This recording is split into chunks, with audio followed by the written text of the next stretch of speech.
If you've done any traveling or camping lately, you will have noticed signs saying not to transport firewood.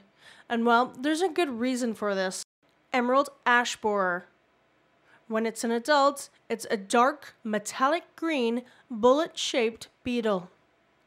And it kills 99.9% of all the ash trees it infects. One of the ways that emerald ash borer kill ash trees is that the adults will lay eggs on the bark of the trees, and then the larvae will drill into the tree and girdle the tree basically. So the larvae are feeding on the inner bark, and they will move back and forth in a serpentine motion and basically stop the tree from being able to pull its nutrients from the ground into the top part of the canopy. The effects of that can be devastating.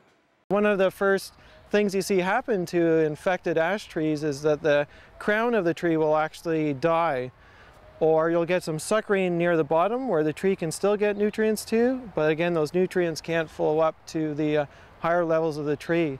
And so generally in about 2 or 3 years from first infection, that ash tree will die. Because this insect is so unusually hard to kill, there are millions of ash trees at risk in Canada and the United States. The lead agency tracking the emerald ash borer is a Canadian Food Inspection Agency, and they actually have the authority to quarantine areas.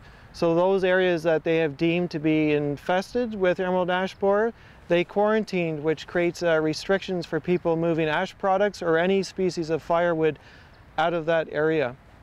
So that's an important thing to consider if you're thinking about coming to some of Ontario's provincial parks. We do not want people bringing firewood from those quarantine areas into our provincial parks and thereby spreading the emerald ash borer across the province or even further out. As I mentioned, the emerald ash borer is now found in areas close to northwestern Ontario. Sault Ste. Marine is a quarantine area, as well as St. Paul, Minnesota.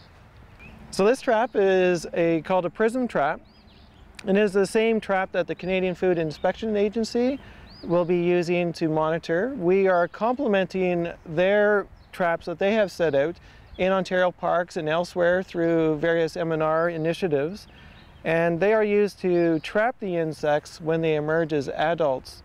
This particular scent package here smells like a nice ash tree, encourages the insects to come and investigate, and they will get stuck on this sticky surface. We're hoping not to see any in our provincial parks, but again, we're using these traps as an early detection device in case they happen to get transported by accident. Emerald ash borer, as I mentioned, infect ash trees. There are 2 groups of ash trees, however. The one is the one that they infect, which is of the genus Fraxinus. So these are the common ash trees like green ash and black ash that we have in northwestern Ontario. They do not infect other ash trees of the Sorbus genus, which is the ones that some people might be familiar with, have the red berries in the fall that birds like to eat, and those are mountain ash, and that's where you get mountain ash berries from. So again, please, if you are going to enjoy a campfire, please buy your firewood locally. You can do that either around at one of the provincial parks or actually at Ontario Provincial Park. We do have that service.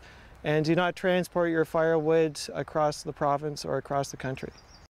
For more information on the emerald ash borer and to find out where in Ontario it has been located, you can head to the Canadian Food and Inspection Agency website. Reporting from Thunder Bay, I'm Sarah MacArthur.